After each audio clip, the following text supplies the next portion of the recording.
ಎಲ್ಲರಿಗೂ ನಮಸ್ಕಾರ.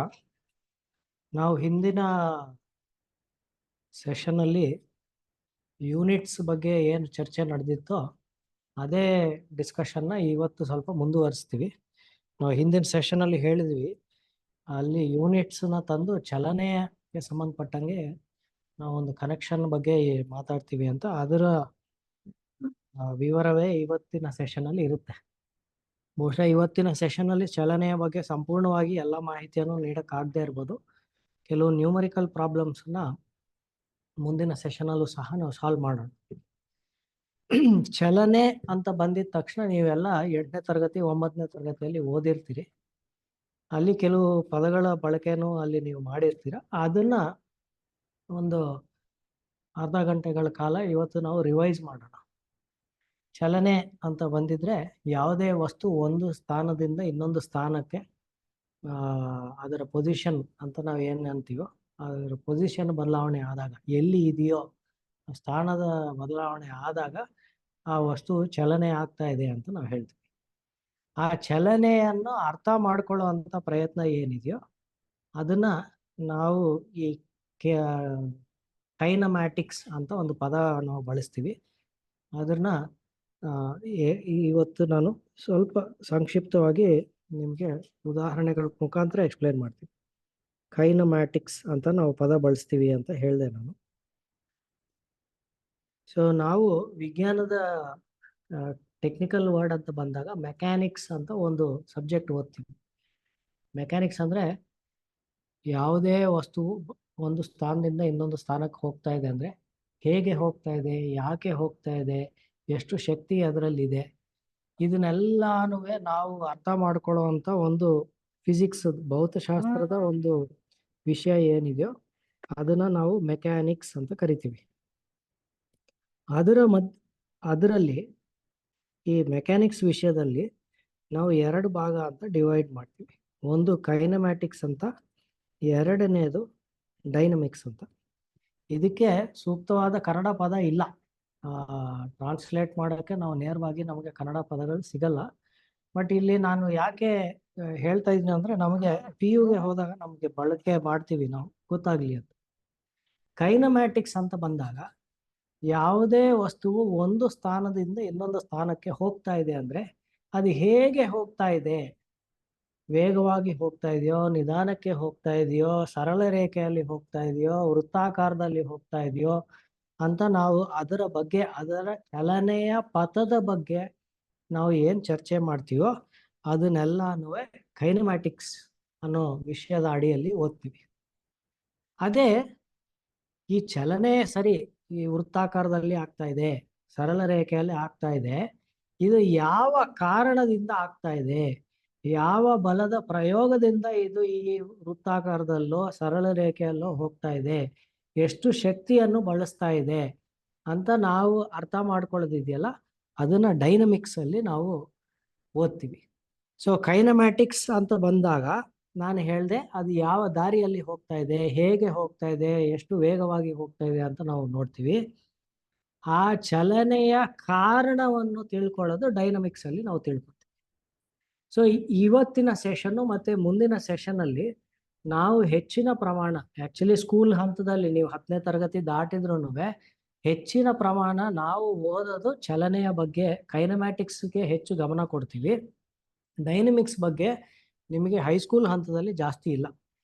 ನ್ಯೂಟನ್ ನಿಯಮಗಳ ಬಗ್ಗೆ ಸ್ವಲ್ಪ ಪರಿಚಯ ಇದೆ, ಆದರೆ ಅದರಲ್ಲಿ ತುಂಬ ಡೆಪ್ತ್ ಆಗಿ ನಾವು ಅಲ್ಲಿ ಚರ್ಚೆ ಮಾಡೋಣ. ಸೊ ಈ ಚಲನೆಯ ಬಗ್ಗೆ ನೀವು ನಾನು ಹೇಳಿದೆ ಕೆಲವು ಪದಗಳ ಪರಿಚಯ ನಿಮಗೆ ಆಗಿರುತ್ತೆ. ಇದರಲ್ಲಿ ಮೊದಲನೇ ಪದ ದೂರ, ಎಷ್ಟು ದೂರ ಇದೆ ಅಂತ ನಾವು ಮಾಮೂಲಿ ಇನ್ನೊಬ್ಬರ ಜೊತೆ ಮಾತಾಡಬೇಕಾದ್ರೆ ಬಳಸ್ತೀವಿ. ಇದಕ್ಕೆ ಈ ದೂರ ಅನ್ನೋದಕ್ಕೆ ಟೆಕ್ನಿಕಲ್ ವರ್ಡ್ ಬಂದು ಡಿಸ್ಟೆನ್ಸ್ ಅಂತ ನಾವು ಪದ ಬಳಸ್ತೀವಿ. ಒಂದು ಜಾಗದಿಂದ ಇನ್ನೊಂದು ಜಾಗಕ್ಕೆ ಎಷ್ಟು ದೂರ ಇದೆ ಅಂತ ನಾವು ಮೆಜರ್ ಮಾಡಬೇಕಾದ್ರೆ ಡಿಸ್ಟೆನ್ಸ್ ಅಂತ ಪದ ಬಳಸ್ತೀವಿ, ಅಥವಾ ಕನ್ನಡದಲ್ಲಿ ದೂರ.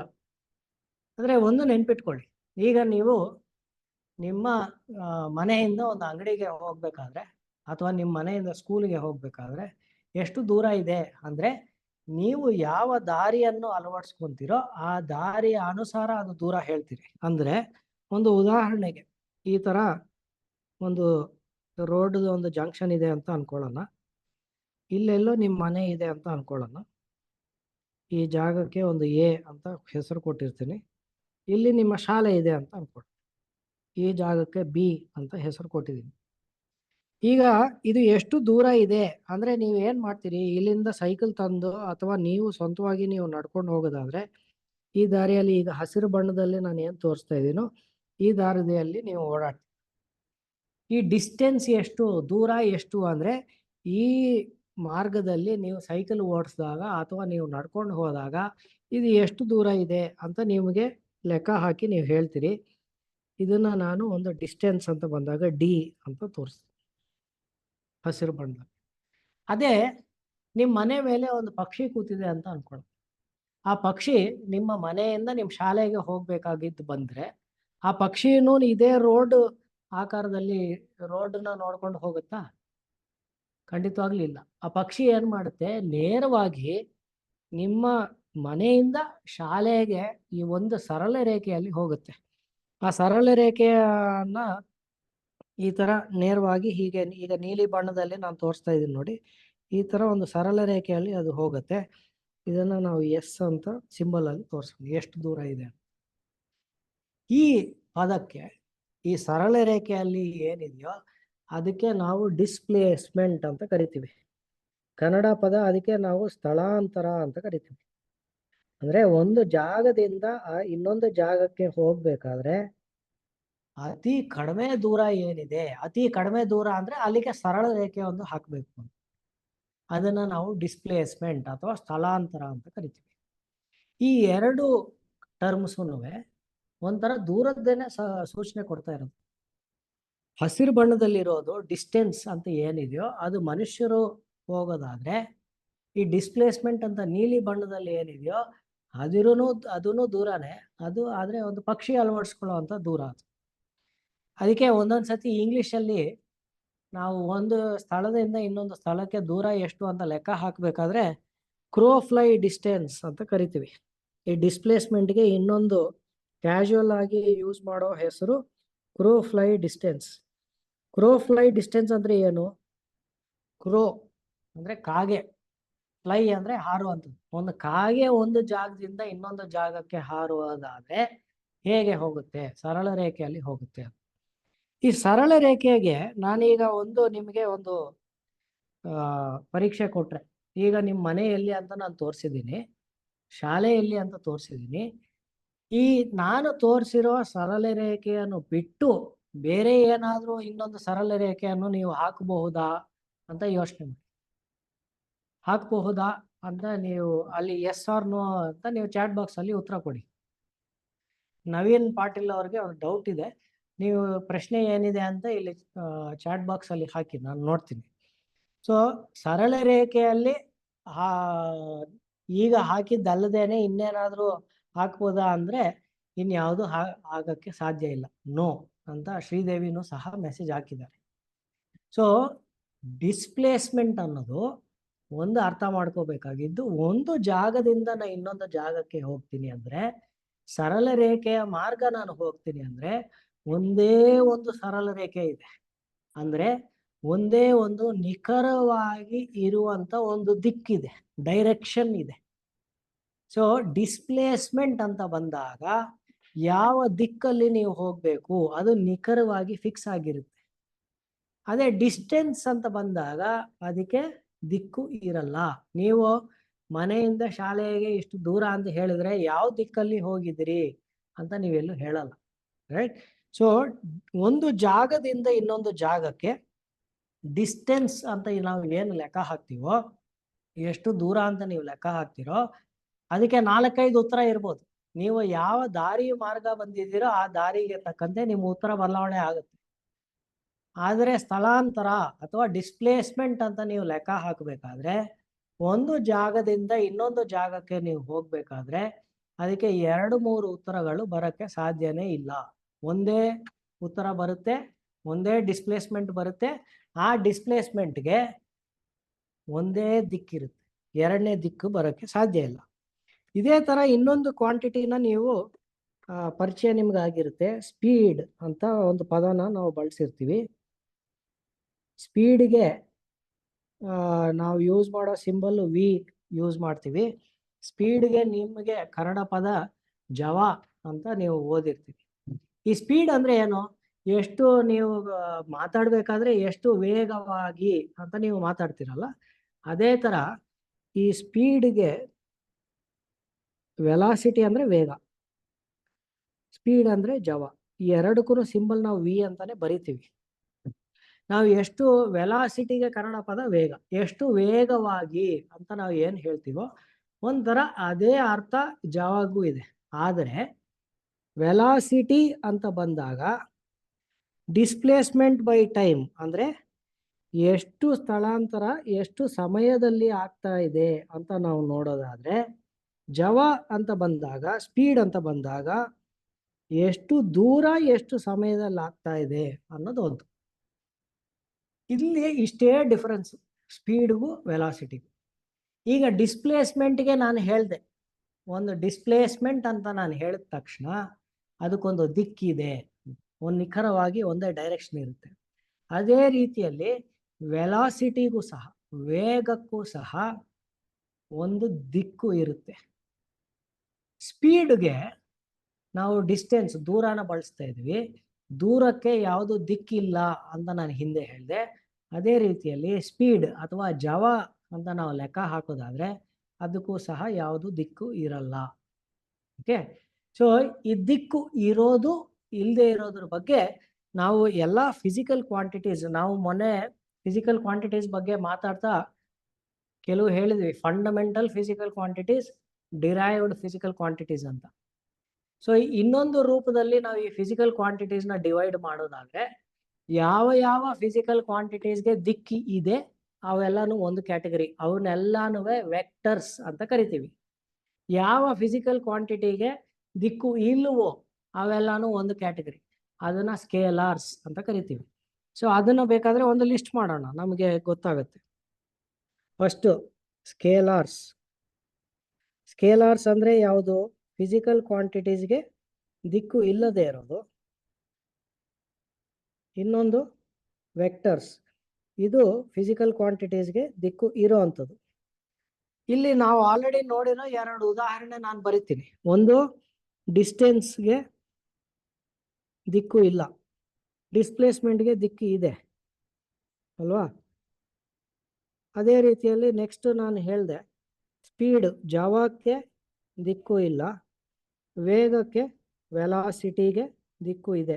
ಬೇರೆ ಏನಾದರೂ ಉದಾಹರಣೆಗಳು ನೀವು ಯೋಚನೆ ಮಾಡ್ಬೋದಾ? ಚಾಟ್ ಬಾಕ್ಸ್ ಅಲ್ಲಿ ಹಾಕಿ ನೋಡೋಣ. ಬೇರೆ ಯಾವುದಿದೆ ನೀವು ನೋಡೋಂತ. ಈಗ ಒಂದು ಉದಾಹರಣೆ ಕೊಡ್ತೀನಿ, ಟೆಂಪರೇಚರ್, ಉಷ್ಣ, ಅದಕ್ಕೆ ಏನಾದರೂ ದಿಕ್ಕಿದೆಯಾ? ಟೆಂಪರೇಚರ್ಗೆ ಯಾವುದೇ ದಿಕ್ಕಿಲ್ಲ. ಉತ್ತರ ದಿಕ್ಕಲ್ಲಿ ಇಷ್ಟು ಟೆಂಪರೇಚರು, ದಕ್ಷಿಣ ದಿಕ್ಕಲ್ಲಿ ಇಷ್ಟು ಟೆಂಪರೇಚರು, ಅಥವಾ ಮೇಲೆ ಹೋದ್ರೆ ಇಷ್ಟು ಟೆಂಪರೇಚರು, ಕೆಳಗೆ ಹೋದ್ರೆ ಇಷ್ಟು ಟೆಂಪರೇಚರ್ ಅಂತ ನಾವೇನು ಮಾತಾಡಲ್ಲ, ರೈಟ್?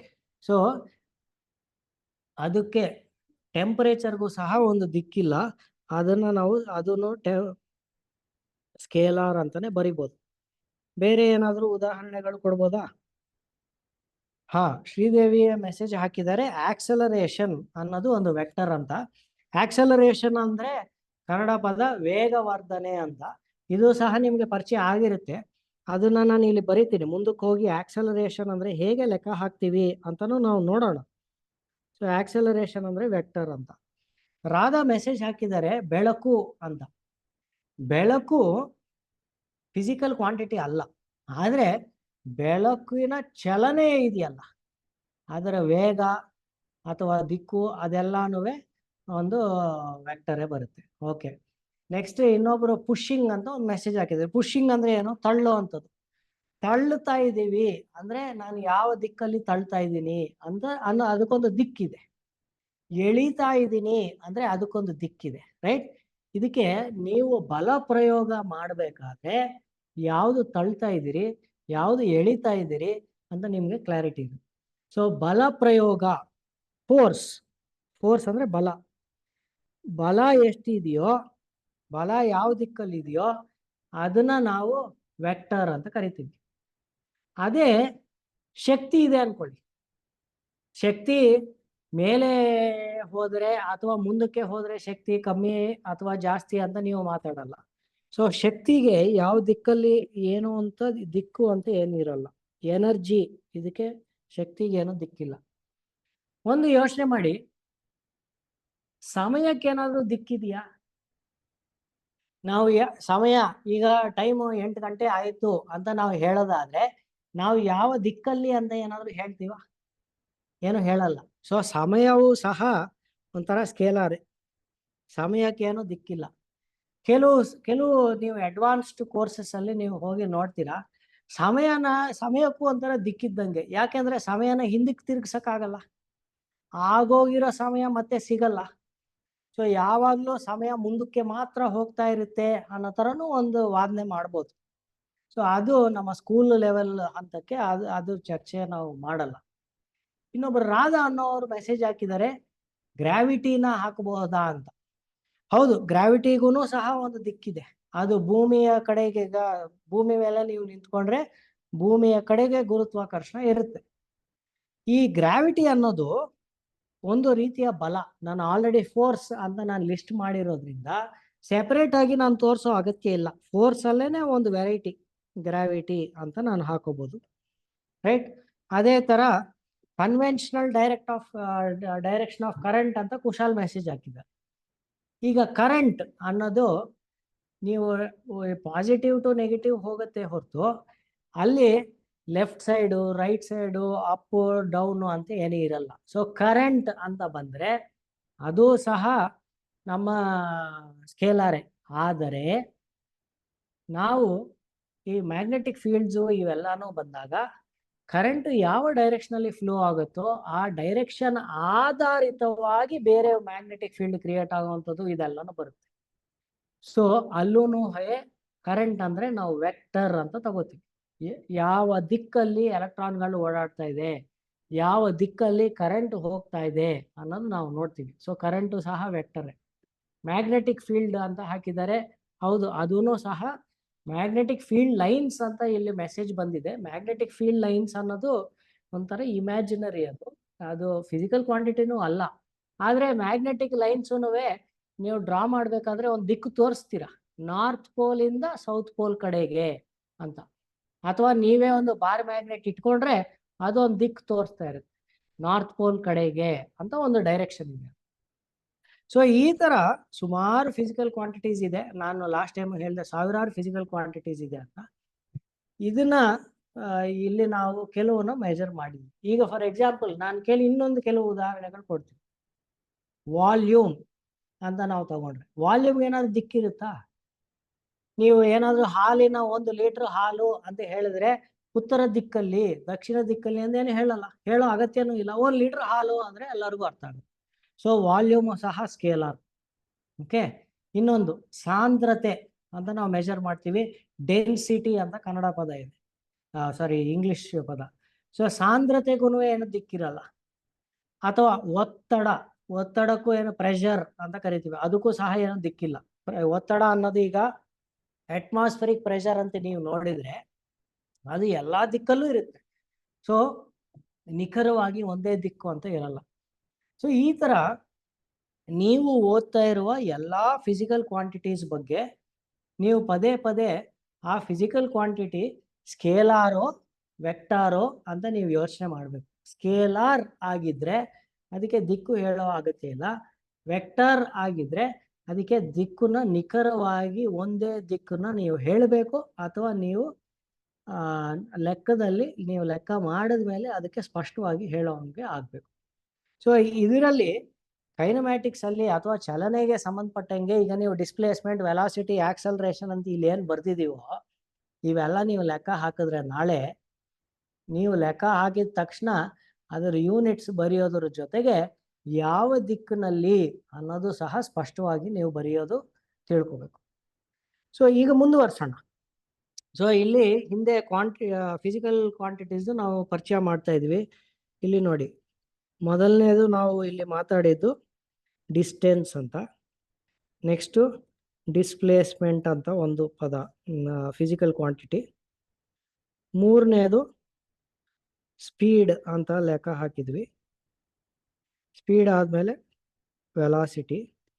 ವೆಲಾಸಿಟಿ ಆದಮೇಲೆ ನಾವು ಆ್ಯಕ್ಚುಲಿ ಇದು ಮೊದಲೇ ಬರಿಬೋದಾಗಿತ್ತು ಟೈಮು. ಕೊನೆಯದಾಗಿ ಆಕ್ಸಲರೇಷನ್. ಈ ಆಕ್ಸಲರೇಷನ್ ಅನ್ನೋ ಪದನೂ ವೇಗವರ್ಧನೆ ಅಂತ ಒಬ್ಬರು ನಮ್ಮ ಚಾಟ್ ಬಾಕ್ಸಲ್ಲಿ ಹಾಕಿದರು.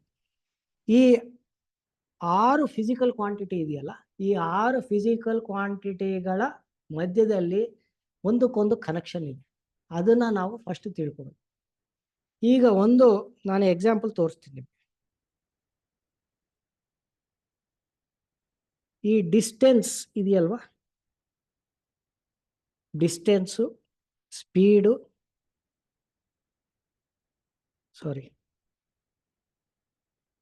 Distance, speed, time. ಫಸ್ಟ್ ಈ ಮೂರಕ್ಕೂ ಇರೋ ಕನೆಕ್ಷನ್ ನಾವು ನೋಡೋಣ. ಸೊ ಒಂದು ನೆನ್ಪಿಟ್ಕೋಬೇಕಾಗಿರೋದೇನಂದ್ರೆ, ಡಿಸ್ಟೆನ್ಸ್ ಅಂದ್ರೆ ದೂರ ಅಂತ ನಾವು ಲೆಕ್ಕ ಹಾಕಿದ್ವಿ. ಸಮಯ ಹೇಗೆ ಲೆಕ್ಕ ಹಾಕೋದು ಅಂತ ನಾವು ಆಲ್ರೆಡಿ ಗೊತ್ತಿದೆ, ಲಾಸ್ಟ್ ಟೈಮು ನಾವು ನೋಡಿದ್ವಿ. ಸ್ಪೀಡ್ ಅಂದ್ರೆ 1 ನಿಮಿಷಕ್ಕೆ, 1 ಕ್ಷಣಕ್ಕೆ, 1 ಗಂಟೆಗೆ ನಾವು ಎಷ್ಟು ದೂರ ಹೋಗ್ತೀವಿ ಅನ್ನೋ ಈ ಮೆಜರ್ ಮಾಡೋದಿದೆಯಲ್ಲ, ಅದನ್ನ ಸ್ಪೀಡ್ ಅಂತ ಕರಿತೀವಿ. ಈ ಸ್ಪೀಡ್ಗೆ ನಾವು ಒಂದು ಡೆಫಿನೇಷನ್ ಏನು ಬರಿತೀವಿ ಅಂದ್ರೆ, ಇಂಗ್ಲಿಷಲ್ಲಿ ಬರೀಬೇಕಾದ್ರೆ rate of change of distance ಅಂತ ಬರ್ದಿದೀವಿ ಅಂತ ಅನ್ಕೊಳ್ಳೋದು. ಇದು ಎಕ್ಸಾಕ್ಟ್ ಡೆಫಿನೇಷನ್ ಅಲ್ಲ, ಬಟ್ ನಿಮಗೆ ಸುಲಭವಾಗಿ ಅರ್ಥ ಆಗ್ಲಿ ಅಂತ ನಾನು ಈ ತರ ಬರಿತಾ ಇರೋದು. ಯಾವಾಗ್ಲೂ rate of change of distance ಅಂತ ಬಂದಿದೆ ಅಂದ ತಕ್ಷಣ ನಮಗೆ ಒಂದು ಅರ್ಥ ಆಗ್ಬೇಕಾಗಿದ್ದು, ಈ ರೇಟ್ ಅಂತ ಬಂದಿದೆ ಅಂದ್ರೆ ಡಿನಾಮಿನೇಟರ್ ಅಲ್ಲಿ ಜನರಲಿ ಸಮಯ ಇರುತ್ತೆ ಅಂತ ಅರ್ಥ. ಸೊ ನಾನು ಇಲ್ಲಿ speed is equal to distance by time ಅಂತ ಬರ್ದಿದ್ದೀನಿ ಅಂತ. ಅಥವಾ ಸ್ಪೀಡ್ಗೆ ಸಿಂಬಲ್ನ ನಾವು ವಿ ಅಂತಾನೆ ಯೂಸ್ ಮಾಡೋಣ, ಗೊಂದಲ ಕ್ರಿಯೇಟ್ ಮಾಡೋದು ಬೇಡ. V is equal to distance by time ಅಂತ ನಾನು ಹಾಕಿದ್ರೆ, ಇಲ್ಲಿ ನೋಡಿ ಡಿನಾಮಿನೇಟರ್ ಅಲ್ಲಿ ಸಮಯ ಇದೆ. ಈ ರೇಟ್ ಆಫ್ ಅಂತ ಬಂದಿದೆ ಅಂದ್ರೆ ಜನರಲಿ ಕೆಳಗಡೆ ಸಮಯ ಇರುತ್ತೆ ಅಂತ ಅರ್ಥ. ರೇಟ್ ಆಫ್ ಅಂದ್ರೆ ಏನು? ಸಮಯ 1 ಸೆಕೆಂಡ್ ಆಗಿದ್ರೆ ಮೇಲ್ಗಡೆ ಡಿ ಎಷ್ಟು ದೂರ ನಾವು ಮುಂದಕ್ಕೆ ಹೋಗಿದ್ದೀವಿ ಅಂತ ಸ್ಪೀಡ್ ಹೇಳುತ್ತೆ. ಅಥವಾ ಸಮಯ 1 ಗಂಟೆ ಆಗಿದ್ರೆ ಮೇಲೆ ಡಿ ಇದೆಯಲ್ಲ, ಎಷ್ಟು ದೂರ ಹೋಗಿದ್ದೀವಿ ಅಂತ ಹೇಳುತ್ತೆ. 1 ನಿಮಿಷ ಇದ್ರೆ,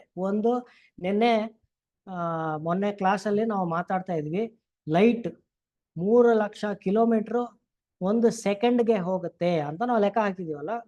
speed of light 3 lakh kilometers per second ಅಂತ ಹೇಳಿದ್ವಿ. ಅಂದ್ರೆ ಏನು? 1 ಸೆಕೆಂಡ್ಗೆ ಎಷ್ಟು ದೂರ ಹೋಗುತ್ತೆ ಅಂತ ನಾವು ಮೆಜರ್ ಮಾಡ್ತಾ ಇರೋದು. ಅದೇ ಈ ವೆಲಾಸಿಟಿ ಬಂದಾಗ ಇದೂ ಅಷ್ಟೇ, rate of change of distance ಜಾಗದಲ್ಲಿ ಇದನ್ನ ಡಿಸ್ಪ್ಲೇಸ್ಮೆಂಟ್ ಅಂತ ಕರಿತೀವಿ. ಇದು ವಿ ಅಂತಾನೆ ಸಿಂಬಲ್ ಯೂಸ್ ಮಾಡ್ತೀವಿ. ಸೊ ಕೇರ್ಫುಲ್ ಆಗಿ ಇರಬೇಕು ನಾವು ಯಾವುದನ್ನ ಬಳಸ್ತಾ ಇದೀವಿ ಅಂತ. ಇಲ್ಲಿ ಡಿಸ್ಪ್ಲೇಸ್ಮೆಂಟ್ಗೆ ಸಿಂಬಲ್ ಎಸ್ ಯೂಸ್ ಮಾಡ್ತೀವಿ. V is equal to s by t. Velocity is equal to displacement by time. So speed ಲೆಕ್ಕ ಹಾಕ್ಬೇಕಾದ್ರೆ 1 ಸೆಕೆಂಡ್ಗೆ ಎಷ್ಟು ದೂರ ಅನ್ನೋದು, ವೆಲಾಸಿಟಿ ಅಂತ ಲೆಕ್ಕ ಹಾಕ್ಬೇಕಾದ್ರೆ 1 ಸೆಕೆಂಡ್ಗೆ ಎಷ್ಟು ಸ್ಥಳಾಂತರ ಆಗ್ತಾ ಇದೆ ಅನ್ನೋದು.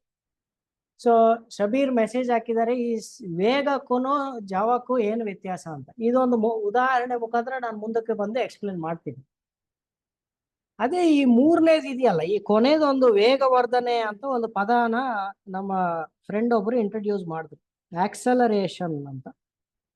ಈ ಆಕ್ಸಲರೇಷನ್ ಏನಂದ್ರೆ, ಇದನ್ನ ಬರಿಬೇಕಾದ್ರೆ rate of change of velocity. So ವೇಗನೇ ಬದಲಾವಣೆ ಆಗ್ತಾ ಇದ್ದಿದ್ರೆ ಅದನ್ನ ನಾವು ಆಕ್ಸಲರೇಷನ್ ಅಂತ ಲೆಕ್ಕ ಹಾಕ್ತೀವಿ. ರೇಟ್ ಆಫ್ ಚೇಂಜ್ ಆಫ್, ಎಲ್ಲಾ ಕಡೆನೂ ಚೇಂಜ್ ಅಂತಾನು ಒಂದು ಪದ ಇದೆ. ಚೇಂಜ್ ಅಂದ್ರೆ ಏನು? ಎಷ್ಟು ಬದಲಾವಣೆ ಆಗಿದೆ, ಮೊದಲೆಷ್ಟಿತ್ತು ಕೊನೆಗೆ ಎಷ್ಟಾಗಿದೆ. ಸೊ ಕೊನೆಗೆ ವಿ ಇತ್ತು, ಮೊದಲು ಯು ಇದೆ ಅಂತ ಅನ್ಕೊಳ್ಳೋಣ. ಇಲ್ಲೂ ಅಷ್ಟೇ, ರೇಟ್ ಅಂತ ಇದ್ರೆ ಡಿನಾಮಿನೇಟರ್ ಅಲ್ಲಿ ಸಮಯ ಇರುತ್ತೆ ಅಂತ ನಾನು ಹೇಳಿದೆ. ಸೊ ಸಮಯ ಬಂದಿದೆ. ಈ ಕನೆಕ್ಷನ್ಸ್ನ ಬಳಸ್ಕೊಂಡು ನಾವು ಒಂದಷ್ಟು ಈಕ್ವೇಶನ್ಸ್ನ ಬರ್ಸ್ತೀವಿ. ಆ ಈಕ್ವೇಶನ್ಸ್ ಆಧಾರಿತವಾಗಿ ನಾವು ಕೆಲವು ಫಾರ್ಮುಲಾಸ್ನ ಅಥವಾ ಕೆಲವು ನ್ಯೂಮರಿಕಲ್ಸ್ನ ಸಾಲ್ವ್ ಮಾಡ್ಬೋದು. ಈಗ ಶಬೀರ್ ಕೇಳಿರೋ ಪ್ರಶ್ನೆಗೆ ಈ ವೇಗಕ್ಕೂ ಜವಕ್ಕೂ ಏನು ವ್ಯತ್ಯಾಸ ಅಂತ ಒಂದು ನೋಡೋಣ. ಓಕೆ, ಇದಕ್ಕೆ ಒಂದು ಉದಾಹರಣೆ. ಲೆಟ್ಸೆ ನೀವೆಲ್ಲಾನು ಒಂದು ವೃತ್ತಾಕಾರದಲ್ಲಿ ಹೋಗ್ತಾ ಇದ್ದೀರಿ ಅಂತ ಅನ್ಕೊಳ್ಳಿ. ಈ ಸೆಂಟರ್ನ ಓ ಅಂತ ಕರೆಯೋಣ. ಇಲ್ಲೆಲ್ಲಿಂದನೂ ನೀವು ಎ ಇಂದ ಹೊರಟಿದ್ರಿ. ಈ ವೃತ್ತದ್ದು ರೇಡಿಯಸ್ ಅನ್ನ ಕನ್ನಡದಲ್ಲಿ ಏನಂತ ಕರಿತೀವಿ? ಚಾಟ್ ಅಲ್ಲಿ ಮೆಸೇಜ್ ಹಾಕಿ. ಈ ರೇಡಿಯಸ್ಸು ಒಂದು 10 ಮೀಟರ್ ಇದೆ ಅಂತ ಅನ್ಕೊಳ್ಳೋ. ಓಕೆ, ಎಕ್ಸಾಕ್ಟ್ಲಿ ಆಪೋಸಿಟ್ ಸೈಡ್ ಅಲ್ಲಿ ಒಂದು ಬಿ ಅಂತ ಒಂದು ಪಾಯಿಂಟ್ ಇದೆ ಅಂತ ಅನ್ಕೊಳ್ಳೋ.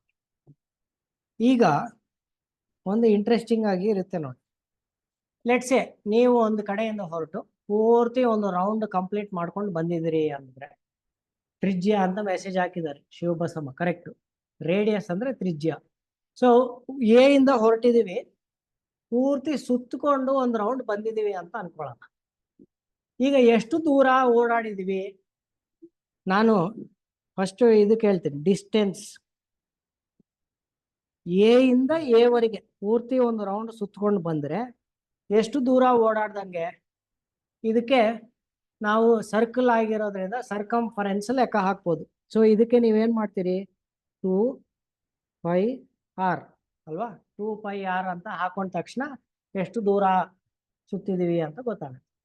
ಸೊ ಇದೆಷ್ಟು? ಈಗ ಎ ಇಂದ ಎಗೆ ಸುತ್ಕೊಂಡ್ಬಂದ್ರೆ 2 ಇಂಟು ಈ ಪೈ ಜಾಗದಲ್ಲಿ ನಾನು 22/7 ಆದ್ರೂ ಬರ್ಕೋಬಹುದು, 3.14 ಆದ್ರೂ ಬರ್ಕೋಬಹುದು. ಆರ್ನ ಇಲ್ಲಿ 10 ಮೀಟರ್ಸ್ ಅಂತ ಕೊಟ್ಟಿದ್ದಾರೆ. ಸೊ ಈ 3 ಮಲ್ಟಿಪ್ಲೈ ಮಾಡಿದ್ರೆ ಎಷ್ಟಾಯ್ತು? ಈಗ 2 ಇಂಟು 3.14 ಇಂಟು 10. ಯಾರಾದ್ರೂ ಲೆಕ್ಕ ಹಾಕಿ.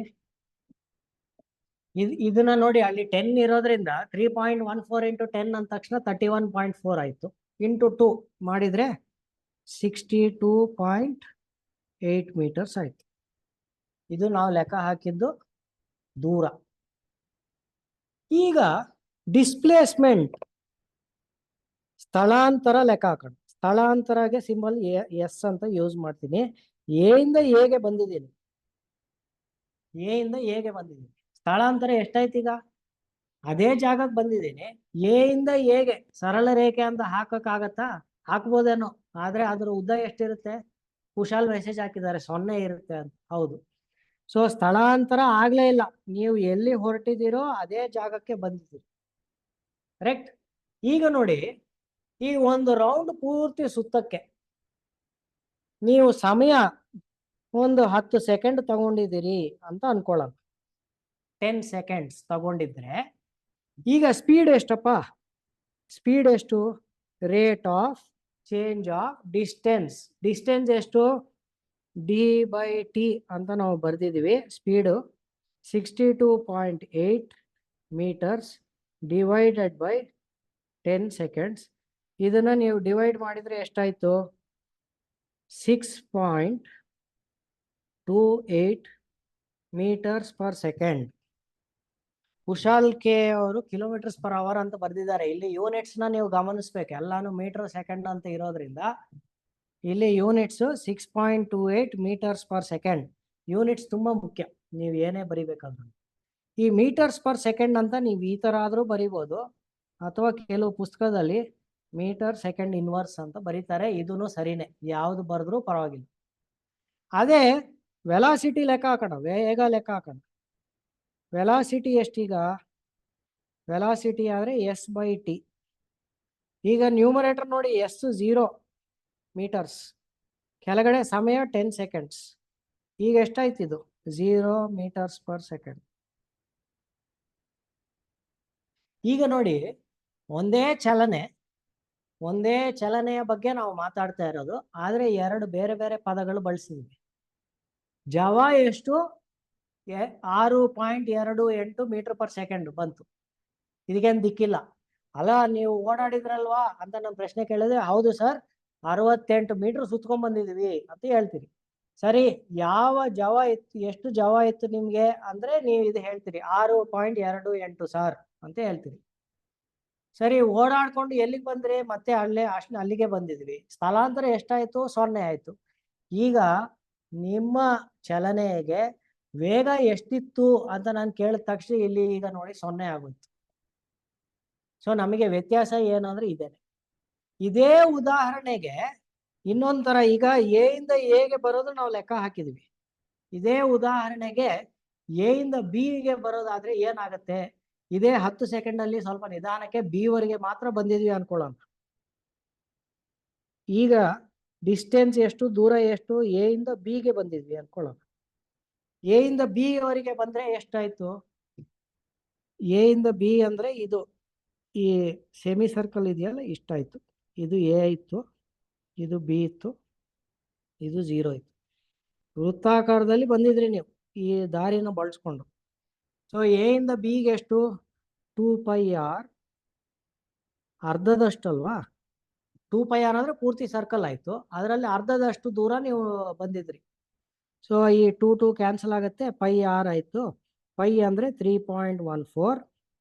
ತ್ರಿಜ್ಯ ಎಷ್ಟಿತ್ತು? 10 ಮೀಟರ್ ಇತ್ತು. ಸೊ ಟೋಟಲಿ 31.4 ಮೀಟರ್ ಆಯ್ತು. ಅದೇ ಸ್ಥಳಾಂತರ ಎಷ್ಟು? ಎ ಇಂದ ಬಿಗೆ ಸ್ಥಳಾಂತರ ಎಷ್ಟಾಯ್ತು? ಎ ಇಂದ ಬಿಗೆ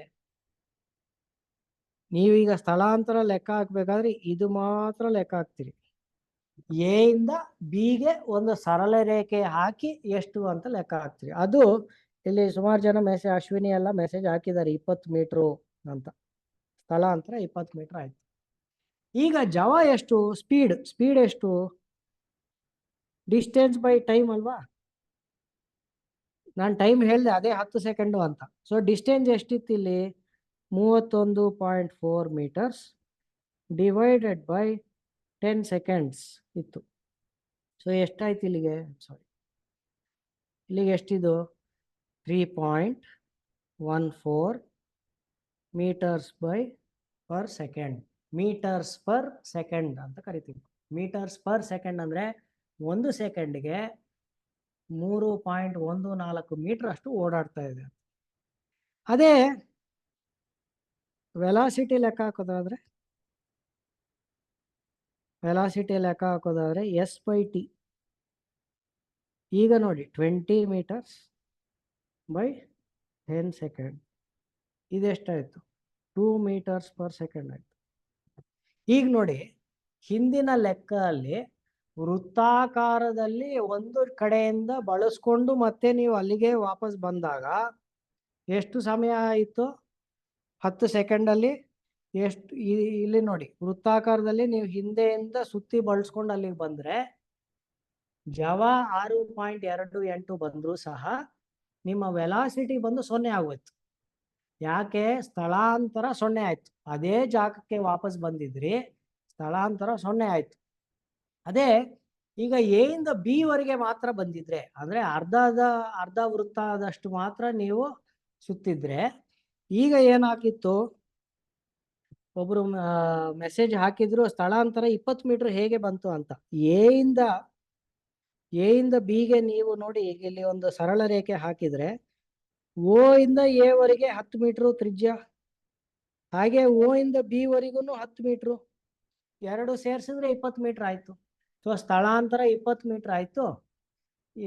ಈಗ ಸ್ಪೀಡು 3.14 ಮೀಟರ್ ಪರ್ ಸೆಕೆಂಡ್ ಆಯ್ತು.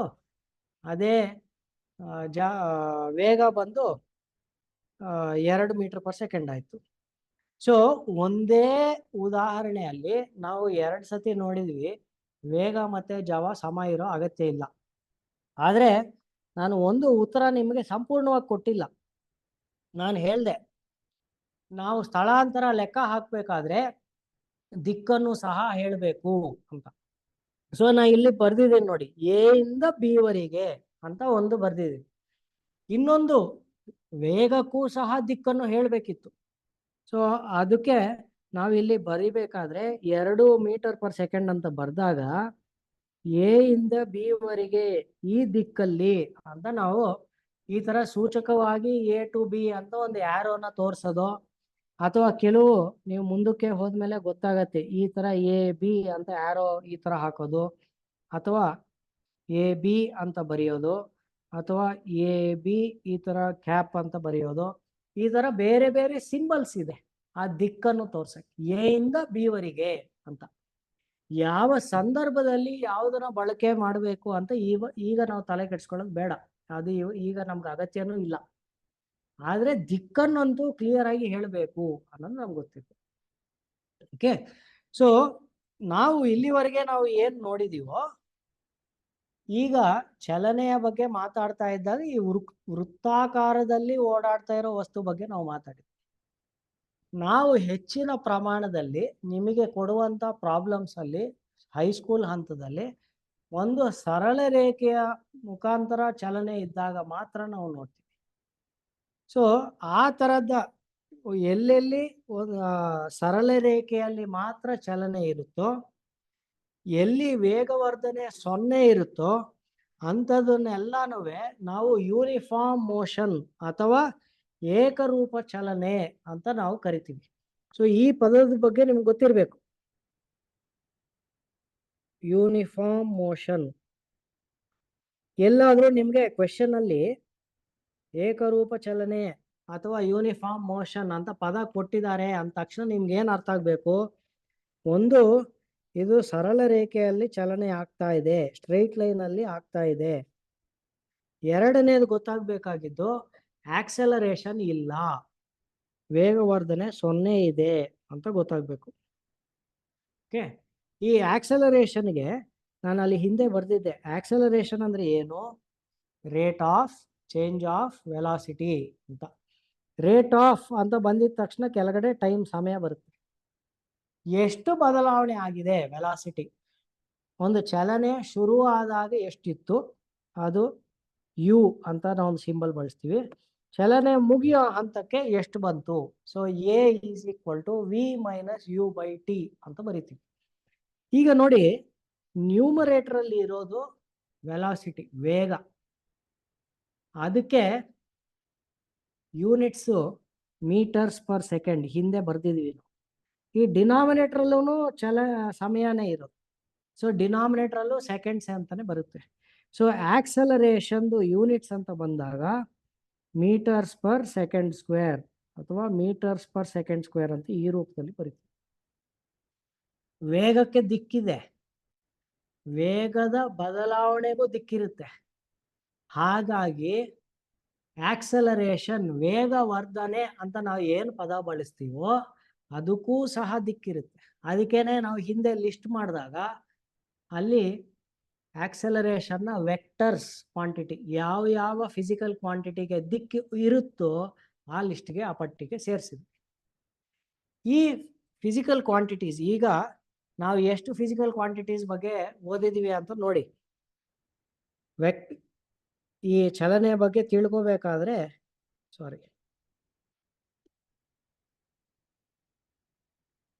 ಒಂದು ಡಿಸ್ಪ್ಲೇಸ್ಮೆಂಟ್, ಎಸ್ ಅಂತ ನಾನು ಬರ್ದಿದ್ದೀನಿ ಅಂದ ತಕ್ಷಣ ನಿಮಗೆ ಡಿಸ್ಪ್ಲೇಸ್ಮೆಂಟ್ ಅಂತ ಗೊತ್ತಾಗ್ಬೇಕು, ಸ್ಥಳಾಂತರ.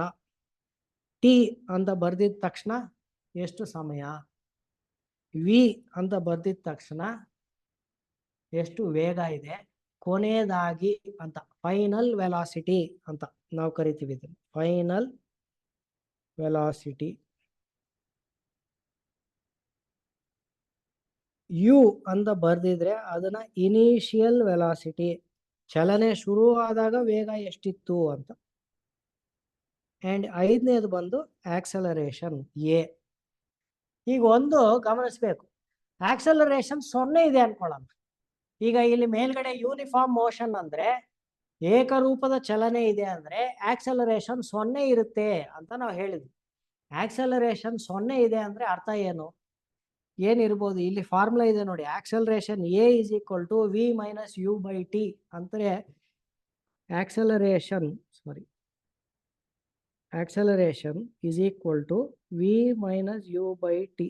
ಇದು 0 ಆಗ್ಬಿಟ್ಟಿದ್ರೆ ಏನಾಗುತ್ತೆ? V minus u is equal to ಈ ಟಿ ನ ಈ ಕಡೆ ಟ್ರಾನ್ಸ್ಪೋಸ್ ಮಾಡ್ಬೋದಾ? ಟ್ರಾನ್ಸ್ಪೋಸ್ ಮಾಡಿದ ತಕ್ಷಣ 0 ಇಂಟು ಟಿ ಏನಾಗುತ್ತೆ, ಅದು ಸಹ 0 ಆಗುತ್ತೆ. ಆವಾಗ ಈ ಯುನ ಈ ಕಡೆ ತರ್ಬೋದಲ್ವಾ, ಅವಾಗ ಏನಾಗುತ್ತೆ, v is equal to u ಆಗುತ್ತೆ ನೋಡಿ. ಆಕ್ಸಲರೇಷನ್ 0 ಇದೆ ಅಂದ್ರೆ ಅರ್ಥ ಏನು, ಫೈನಲ್ ವೆಲಾಸಿಟಿ ಮತ್ತೆ ಇನಿಷಿಯಲ್ ವೆಲಾಸಿಟಿ ಎರಡು ಸಮ ಇದೆ ಅಂದ್ರೆ ವೇಗ ಏನು ಬದಲಾವಣೆ ಆಗಿಲ್ಲ ಅಂತ. ನಾವು ಏಕರೂಪ ಚಲನೆ ಅಂದಿದ್ದೀವಿ ಅಂದ್ರೆ ಏನು ನಾವು ಯಾವ ಸಮಯಕ್ಕೆ ಅಥವಾ ಯಾವ ಚಲನೆಯನ್ನು ನಾವು ನೋಡ್ತಾ ಇದ್ದೀವೋ ಆ ಚಲನೆಯಲ್ಲಿ ಯಾವ ರೂಪದಲ್ಲೂ ವೇಗ ಬದಲಾವಣೆ ಆಗಲಿಲ್ಲ, ಅದು ನಿರಂತರವಾಗಿ ಅಷ್ಟೇ ಇತ್ತು. ಅಂತಹ ಸಂದರ್ಭದಲ್ಲಿ ನಾವು ಎ ಇಸ್ ಈಕ್ವಲ್ ಟು 0 ಅಂತ ಬರಿತೀವಿ. ಈಗ ನಾವು ಈ 5 ಫಿಸಿಕಲ್ ಕ್ವಾಂಟಿಟಿಗಳ ನಿಮಗೆ ಏನು ಪರಿಚಯ ಆಗಿದೆಯೋ ಈ 5 ಫಿಸಿಕಲ್ ಕ್ವಾಂಟಿಟಿಗಳನ್ನು ಬಳಸ್ಕೊಂಡು ನಾವು 3 ಸರಳ ಈಕ್ವೇಶನ್ಸ್ ಬರಿತೀವಿ. ಈ 3 ಈಕ್ವೇಶನ್ಸ್ ಅಲ್ಲಿ ನೀವು ಒಂದು ಗಮನಿಸಬೇಕು, 3 ಈಕ್ವೇಶನ್ ಬರೆದಾಗ 3 ಈಕ್ವೇಶನ್ ಅಲ್ಲೂ ಒಂದೊಂದು ಕ್ವಾಂಟಿಟಿ ಇರಲ್ಲ. ಅಂದ್ರೆ ಯಾವುದಾದ್ರೂ 4 ಬಳಸ್ಕೊಂಡು ಒಂದು ಈಕ್ವೇಶನ್ ಬರಿತೀವಿ. ಸೊ ನಮಗೆ ಲೆಕ್ಕ ಹಾಕಬೇಕು ಅಂತ ನಿಮಗೆ ಪ್ರಾಬ್ಲಮ್ಸ್ ಕೊಟ್ಟಾಗ ಏನು ಮಾಹಿತಿ ಕೊಟ್ಟಿದ್ದಾರೆ, ಏನು ಮಾಹಿತಿಯನ್ನು ಕಂಡುಹಿಡಿಬೇಕು ಅಂತ ಬಂದಾಗ ನಿಮಗೆ ಆಲ್ರೆಡಿ ಗೊತ್ತಿರೋ 3 ಈಕ್ವೇಶನ್ಗಳಿದೆ. ಈ 3 ಈಕ್ವೇಶನ್ ಅಲ್ಲಿ ಯಾವುದು ಸೂಕ್ತವಾದ ಈಕ್ವೇಶನ್ನು ನಾನು ಬಳಸಕ್ಕೆ ಅಂತ ನೀವು ಯೋಚನೆ ಮಾಡಬೇಕು. ಸೊ ಆ 3 ಈಕ್ವೇಶನ್ ಹೇಗೆ ಬಂದಿದೆ ಅಂತ ನಾನೊಂದು 2 ನಿಮಿಷದಲ್ಲಿ ನಿಮಗೆ ತೋರಿಸ್ಬಿಡ್ತೀನಿ. ಅದನ್ನ ಪ್ರಾಬ್ಲಮ್ ಅಲ್ಲಿ ಬಳಸ್ಕೊಳ್ಳೋದು ಹೇಗೆ ಅಂತ ಮುಂದಿನ ಕ್ಲಾಸಲ್ಲಿ ನಾವು ನೋಡೋಣ. ಮೊದಲನೇ ಈಕ್ವೇಶನ್ ಅಂತೂ ನಿಮ್ಗೆ ಗೊತ್ತಿರೋದೆ, ತುಂಬಾ ಸುಲಭವಾಗಿ a is equal to v minus u by t ಅಂತ ನಾವು ಬರ್ದಿದೀವಲ್ವಾ. ಈ ಟಿ ಅಂತ ಈ ಕಡೆ ಇದೆಯಲ್ಲ, ಇದನ್ನ ಈ ಕಡೆ ಕ್ರಾಸ್ ಮಲ್ಟಿಪ್ಲೈ ಮಾಡ್ಬೋದು. ಕ್ರಾಸ್ ಮಲ್ಟಿಪ್ಲೈ ಮಾಡಿದ ತಕ್ಷಣ ಏನಾಗುತ್ತೆ, a t is equal to v minus u. ಆವಾಗ ಈ ಯುನು ಸಹ ಈ ಕಡೆ ತಗೊಂಡೋಗ್ಬೋದು. ತಗೊಂಡೋದಾಗ ಏನಾಗುತ್ತೆ, a t plus u is equal to v. ಸ್ವಲ್ಪ ರಿಅರೇಂಜ್ ಮಾಡೋಕ್ಕೆ ನೀಟಾಗಿ ನಮಗೆ ಕಾಣುವಂತೆ ನಾವು ಬರೀತೀವಿ, ಏನು, v is equal to u plus a t ಅಂತ. ಇದನ್ನ ಮೊದಲನೇ ಈಕ್ವೇಶನ್ ನೆನ್ಪಿಟ್ಕೊಳ್ಳಿ. ನಾವು ಅಲ್ಲಿ ಹಿಂದೆ ಬರೆದಿರುವ 5 ಫಿಸಿಕಲ್ ಕ್ವಾಂಟಿಟೀಸ್ ಅಲ್ಲಿ ಯಾವುದಿಲ್ಲ ಇಲ್ಲಿ. ನಾನು ಹೇಳಿದೆ ಯಾವುದಾದ್ರೂ 4 ಬಳಸಿರ್ತೀವಿ ಅಂತ. ಇಲ್ಲೂ ನೋಡಿ, ವಿ ಒಂದು ಫೈನಲ್ ವೆಲಾಸಿಟಿ ಒಂದು ಬಳಸಿದ್ವಿ, ಇನಿಷಿಯಲ್ ವೆಲಾಸಿಟಿ ಬಳಸಿದ್ವಿ, ಆಕ್ಸಲರೇಷನ್ ಎ ಬಳಸಿದ್ವಿ, ಟೈಮ್ ಟಿನು ಬಳಸಿದ್ವಿ. ಯಾವುದಿಲ್ಲಿ ಬಳಸಲಿಲ್ಲ ಅಂದ್ರೆ ಡಿಸ್ಪ್ಲೇಸ್ಮೆಂಟ್, ಸ್ಥಳಾಂತರ ಬಳಸಲಿಲ್ಲ. ಸೊ ನಿಮಗೆ ಯಾವುದಾದ್ರೂ ನಿಮಗೆ ಸ್ಪೀಡ್ ಅಲ್ಲ, ಎಸ್ ಅಂತ ಬರ್ದಿದ್ರೆ ಸ್ಪೀಡ್ ಅಲ್ಲ, ಡಿಸ್ಪ್ಲೇಸ್ಮೆಂಟ್ ಅದು, ಸ್ಥಳಾಂತರ. ಅದನ್ನ ನಾವು ಇಲ್ಲಿ ಬಳಸಲಿಲ್ಲ. ಎರಡನೇದು ಲೆಕ್ಕ ಹಾಕಬೇಕಾದ್ರೆ ಈಗ ಇನ್ನೊಂದು, ನೀವು ಡಿಸ್ಪ್ಲೇಸ್ಮೆಂಟ್ ಲೆಕ್ಕ ಹಾಕಬೇಕು ಅಂದ್ರೆ ನೀವು ಫಸ್ಟೇನೆ ನಾವು ಲೆಕ್ಕ ಹಾಕಿದ್ವಿ. ಸಪೋಸ್ ಆಕ್ಸಲರೇಷನ್ ಇಲ್ಲದೆ ಇದ್ದಿದ್ರೆ ಡಿಸ್ಪ್ಲೇಸ್ಮೆಂಟ್ ಅಂತ ನೀವು ಲೆಕ್ಕ ಹಾಕಬೇಕಾದ್ರೆ ನೀವೇನು ಮಾಡ್ತೀರಿ, ಅಥವಾ ವೆಲಾಸಿಟಿ ಅಂತ ಲೆಕ್ಕ ಹಾಕಬೇಕಾದ್ರೆ ನೀವೇನು ಮಾಡ್ತೀರಿ, velocity is equal to displacement by time ಅಂತ ಬರೀತೀರಿ, ಅಥವಾ displacement is equal to velocity into time ಅಂತ ಬರೀತೀರಿ. ಆದರೆ ಈಗ ವೆಲಾಸಿಟಿ ಕಾನ್ಸ್ಟೆಂಟ್ ಆಗಿಲ್ಲ, ವೆಲಾಸಿಟಿ ಬದಲಾವಣೆ ಆಗ್ತಾ ಇದೆ. ವೆಲಾಸಿಟಿ ಬದಲಾವಣೆ ಆಗ್ತಾ ಇದೆ ಅಂದರೆ ಇನಿಷಿಯಲ್ ವೆಲಾಸಿಟಿ ಮತ್ತೆ ಫೈನಲ್ ವೆಲಾಸಿಟಿ ಈ ಎರಡನ್ನೂ ತಗೊಂಡು ಇದರ ಸರಾಸರಿಯಿಂದ ನಾವು ಮಲ್ಟಿಪ್ಲೈ ಮಾಡಬಹುದೇ ಅಂತ ನಾವು ನೋಡ್ತೀವಿ. ಸೊ ಇಲ್ಲಿ ನಾವು ಮಾಡುವಂಥದ್ದೇನು, v plus u by to.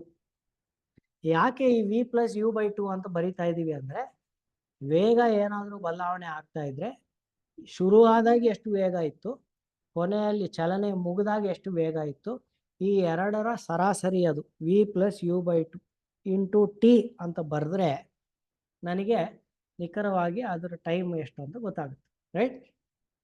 ಈಗ ಇಲ್ಲಿ ನೋಡಿ, ಈ ವಿ ಅನ್ನೋದಕ್ಕೆ ನಾವು ಆಲ್ರೆಡಿ ಮೊದಲನೇ ಈಕ್ವೇಶನ್ ಅಲ್ಲಿ ಲೆಕ್ಕ ಹಾಕಿದ್ವಿ ಅಲ್ವಾ. ಇಲ್ಲಿ ನಾವು ಲೆಕ್ಕ ಹಾಕಿದ್ವಿ, ಇದನ್ನ ತಂದು ಇಲ್ಲಿ ಹಾಕೋಣ. ಇಲ್ಲಿ ಹಾಕಿದಾಗ ಏನಾಗುತ್ತೆ, s is equal to v ಜಾಗದಲ್ಲಿ ಯು ಪ್ಲಸ್ ಎ ಟಿ, ಪಕ್ಕದಲ್ಲಿ ಮತ್ತೆ ಇನ್ನೊಂದು ಯು ಇದೆ, divided by 2 into t. So u u ಎರಡು ಸತಿ ಇದೆಯಲ್ವಾ, ಇದನ್ನ ಎರಡು ಆ್ಯಡ್ ಮಾಡಿದ್ರೆ ಏನಾಯ್ತು ಈಗ 2u plus a T by T 2 into T, ಕರೆಕ್ಟಾ? ಈಗ ಎಸ್ ಈಸ್ ಈಕ್ವಲ್ ಟು, ಈಗ ನೋಡಿ ಒಂದೊಂದು ಭಾಗನ ಸೆಪರೇಟ್ ಮಾಡಿದ್ರೆ 2u/2 2u/2 2 ಕ್ಯಾನ್ಸಲ್ ಆಗೋಗುತ್ತೆ ಇಲ್ಲಿ. ನೆಕ್ಸ್ಟ್ AT/2 ಇಂಟು ಟಿ ಆಚೆ ಇದೆ. ಈ ಆಚೆ ಇರೋ ಟಿನ ಎರಡು ಕಡೆನೂ ನಾವು ಮಲ್ಟಿಪ್ಲೈ ಮಾಡಬೇಕು. So s is equal to u t plus half a t square. T square ಯಾಕೆ? ಆಲ್ರೆಡಿ ಎ ಟಿ ಒಂದಿದೆ, ಅದರ ಪಕ್ಕದಲ್ಲಿ ನಾವು ಇನ್ನೊಂದು ಟಿನ ಮಲ್ಟಿಪ್ಲೈ ಮಾಡ್ತೇವೆ. ಇದು ಎರಡನೇ equation. S is equal to u t plus half a t square. ಇಲ್ಲೂ ಸಹ 4 ಕ್ವಾಂಟಿಟೀಸ್ ಇದೆ ನೋಡಿ, 4 ಫಿಸಿಕಲ್ ಕ್ವಾಂಟಿಟೀಸ್ ಇದೆ.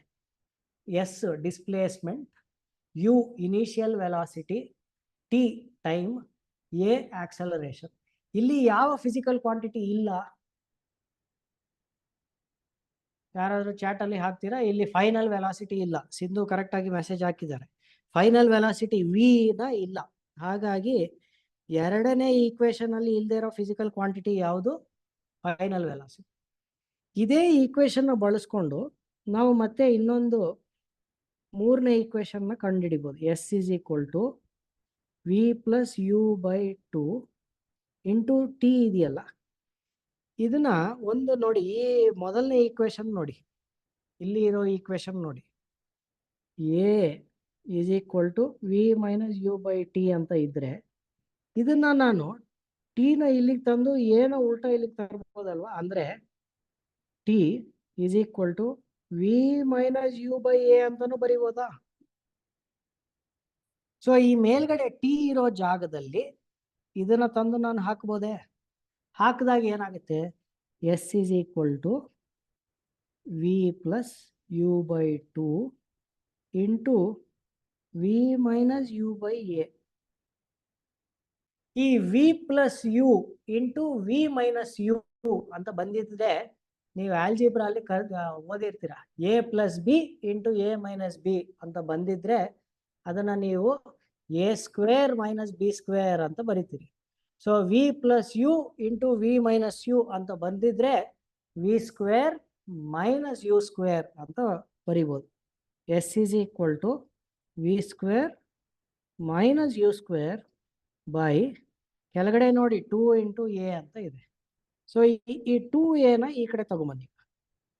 2as is equal to v square minus u square. ಇದು ನಮ್ಮ ಮೂರನೇ equation. 2as is equal to v square minus u square.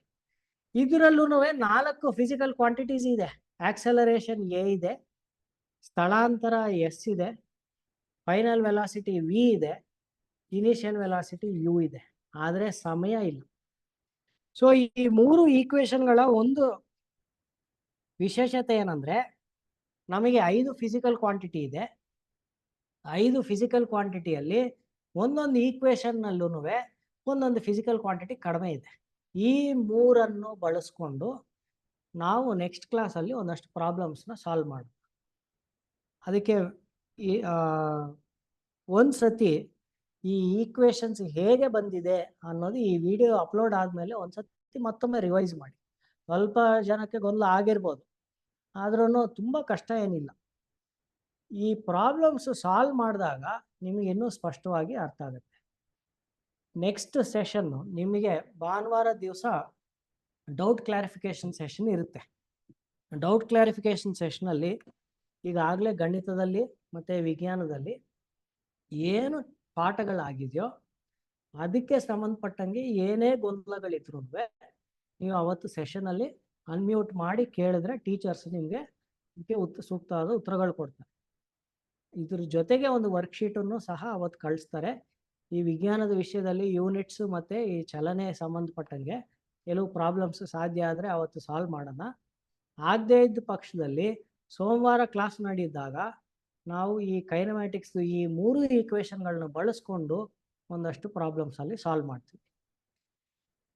ಈ class attend ಮಾಡಿದ್ದಕ್ಕೆ ಎಲ್ಲದಕ್ಕೂ ಧನ್ಯವಾದಗಳು. ಮತ್ತೆ ಭಾನುವಾರ ಭೇಟಿ ಆಗೋಣ.